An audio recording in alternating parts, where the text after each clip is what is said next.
श्री गणपती अथर्वशीर्षम्। ओम नमस्ते गणपतये।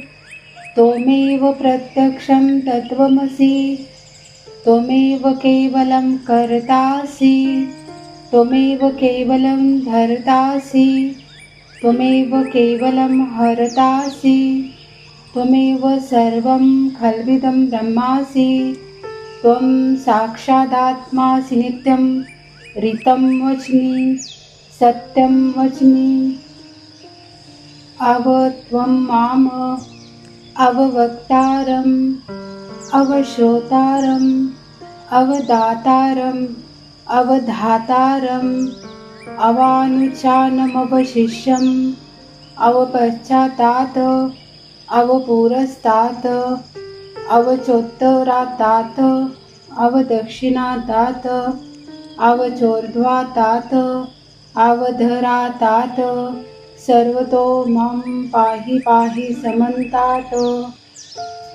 त्वं वाङ्मयस्त्वं चिन्मयः, त्वम् आनन्दमयस्त्वं ब्रह्ममयः, त्वं सच्चिदानन्दादित्योऽसि, त्वं प्रत्यक्षं ब्रह्मासि, त्वं ज्ञानमयो विज्ञानमयोऽसि।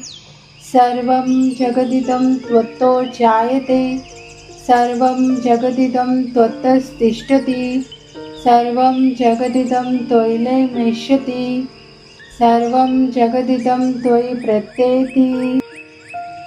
त्वं भूमिरापो नलो नीलो नभः, त्वं चत्वारि वाक्पदानि, त्वं गुणत्रयातीतः, त्वं कालत्रयातीतः, त्वं देहत्रयातीतः, त्वं मूलाधारस्थितोऽसि नित्यं, त्वं शक्तित्रयात्मकः, त्वं योगिनो ध्यायन्ति नित्यं।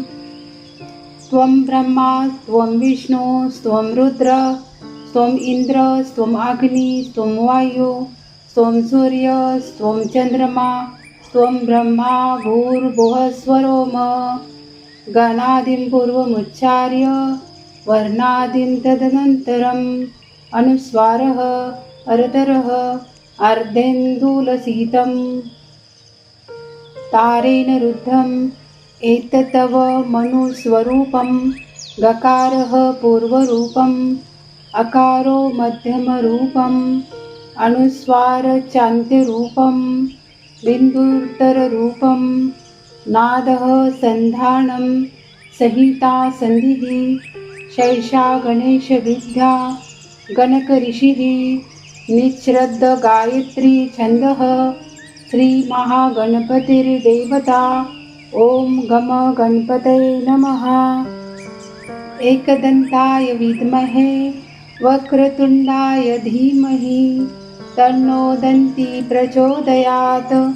एकदन्तं चतुर्हस्तं पाशमङ्कुशधारिणम् अभयं वरदं हस्तैर्बिभ्राणं मूषकध्वजं रक्तं लम्बोदरं शूर्पकर्णकं रक्तवाससं रक्तगन्धानुलिप्ताङ्गं रक्तपुष्पैः सुपूजितं भक्तानुकम्पिनं देवं जगत्कारणम् अच्युतम् आविर्भूतं च सृष्टयादो प्रकृतेः पुरुषात् परम्। एवं ध्यायति यो नित्यं स योगी योगिनां वरः। नमो व्रातपतये नमो गणपतये नमः। प्रथमपतये नमस्ते स्थूलम्बोदराय एकदन्ताय विघ्नविनाशिने शिवसुताय श्रीवरदमूर्तये नमो नमः। एतद् अथर्वशिरो योधीते स ब्रह्मभूयाय कल्पते, स सर्वविघ्नैर्न बाध्यते, स सर्वतः सुखमेधते, स पञ्चमहापातकोपपातकात् प्रमुच्यते। सायं धियानो दिवस्कृतं पापं नाशयति, रातर्धियानो रात्रिकृतं पापं नाशयति। सायं प्रातः प्रयुञ्जानो अपापो भवति। धर्म अर्थ काम मोक्षं च विन्दति, इदम् अथर्वशीर्षं शिष्याय न देयं यो यदि मोहात् दास्यति स पापीयान् भवति सहस्रावर्तनाद्यं यं काममदिते तं तमनेन साधयेत अनेन गणपतिम् अभिषिञ्चति स वाग्मी भवति चतुर्थ्या मनसञ्जपति स विद्यावान् भवति यथातर्वणवाक्यं ब्रह्माद्याचरणं विद्यात् न बिभेति कदाचनीति यो दुर्वाङ्कुरेर्यजति स वैश्रवणोपमो भवति यो लाजर्यजति स यशोवान् भवति स मेधावान् भवति यो मोदकसहस्रेण यजति स वाञ्छितफलमवाप्नोति यः साध्यसमिद्भिर्यजति स सर्वं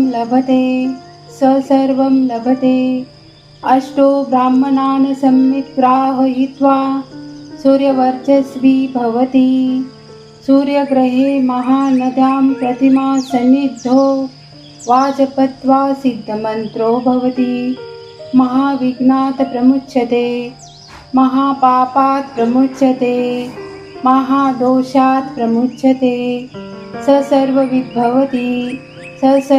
भवति ये एवं वेद।